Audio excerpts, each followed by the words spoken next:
Ito ang reading mo, Leo. Welcome back to our channel. Naway nasa mabuti kayong kalagayan while watching the channel. This is a general reading. Kayo nang bahalang magpalit-palit na situation nyo sa reading ko.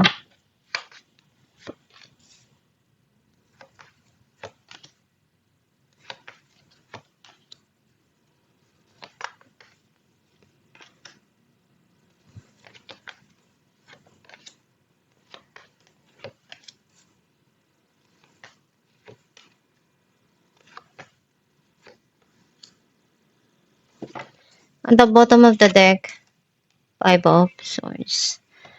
I feel like ang nasisense ko na energy mo, andun yung hinahanap mo na baguhin yung mga hindi magandang nangyari sa nakaraan.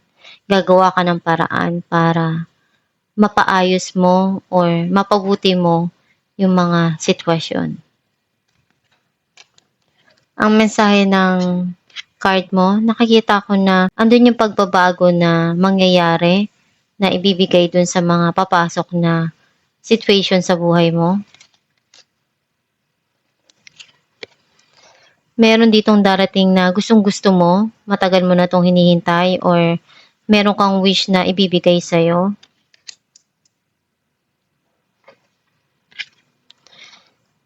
Merong iniisip ka dito na kailangan mong pagdesisyonan or may hinihintay ka or iniisip mo na puntahan, pwedeng travel.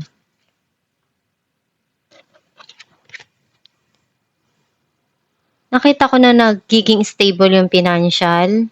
At the same time, andun yung may mga bagay na pinag-iisipan mong mabuti kung paano mo mas lalong mapapalago yung pera mo, yung kabuhayan mo, yung career mo, kung paano mo mapapaganda or mas makukuha yung mga goal mo sa buhay.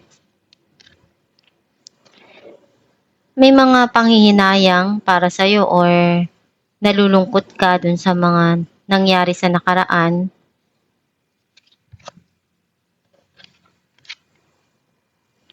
Ngayon mas natutunan mo ng pahalagaan yung sarili mo, yung health mo, yung mga gusto mo. And marami kang realization na naiisip ngayon sa buhay mo at sa pansarili mo.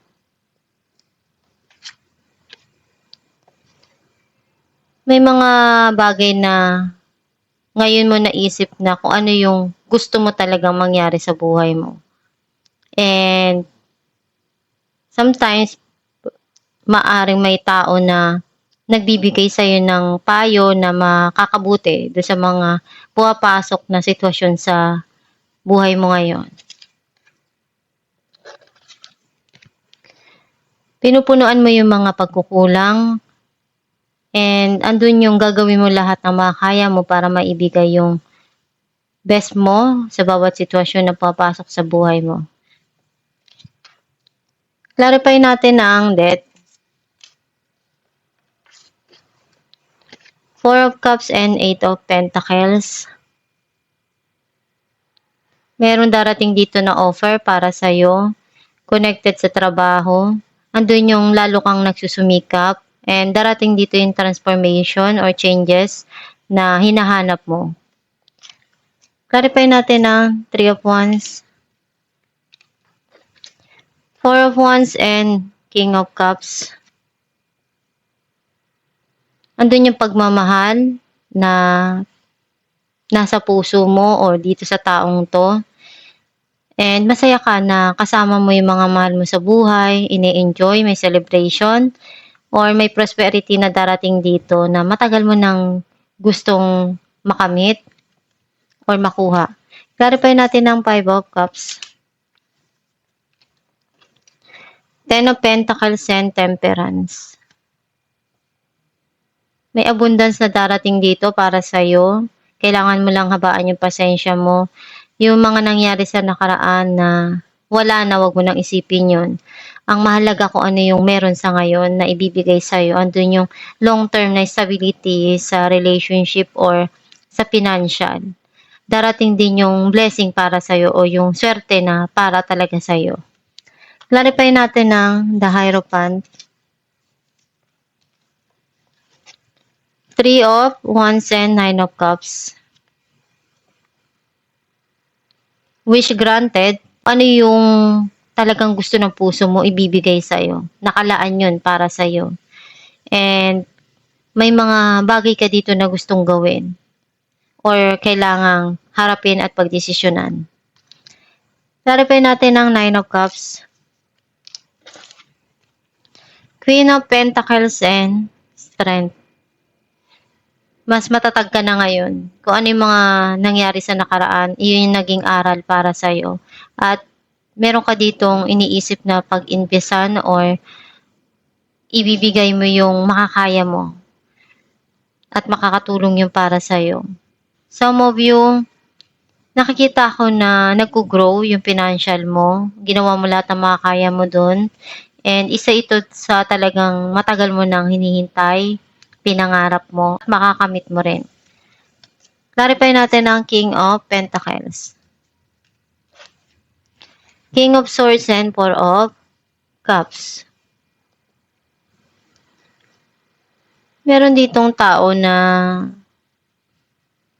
pinag-iisipan niyang mabuti kung ano yung magandang paraan or pinag-iisipan mo kung ano yung makakatulong na mapabuti pa yung mga desisyon, yung financial mo, yung mga pangarap mo sa buhay na makamit mo. Kasi ayaw mong mag-failed or natatakot kang mag-failed. Clarify natin ang The Empress. Knight of Cups and The Empress. Itong tao na to, gusto niya ipakita yung pagmamahal towards you. Ngayon niya naiisip kung gaano kakahalaga sa buhay niya. Clarify natin the Star. Knight of Pentacles and Seven of Pentacles.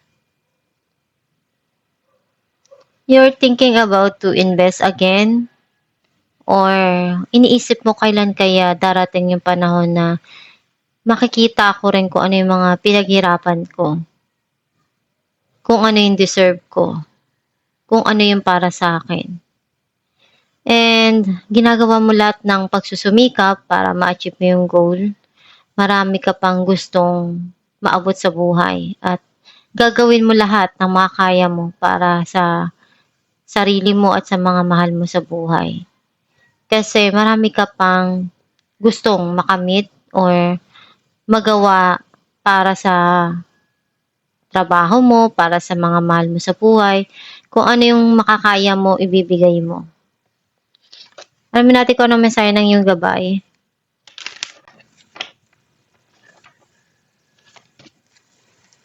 Wedding. Marriage is the union of two souls joined in love, mutual respect, and commitment. It signifies a desire to deepen love over time. Your wedding day is a testament to your well-founded faith, love's power, continually breathe life into that faith and love, dearest one. Ang mensahe ng iyong gabay na yung wedding, yung isa sa nagpapatunay ng pagmamahala ng dalawang tao. Kung sa tingin mo, yun yung magpapasaya sa'yo at dun sa taong yun, ikaw yung makapag-desisyon nun. Kasi, andun yung kailangan mong ibigay yung pagmamahal mo ng buong buo at yung respeto mo dun sa taong mahal mo. Kasi ibabind kayo nung pagmamahalan na yun into one. Kaya kailangan, alam mo sa sarili mo na handa ka. Andun yung ibibigay mo at ibubungos mo yung lahat ng makakaya mo para dun sa taong mahal mo. Ganun ka rin, dapat na ibigay mo din sa Diyos kung ano yung makakaya mo. Kasi hindi naman sinabing isang tao lang na dapat mong mahalin. Dapat unang-unang mong mahalin yung Diyos. Kasi kung wala kang pagmamahal sa Diyos, paano mo mamahalin yung sarili mo?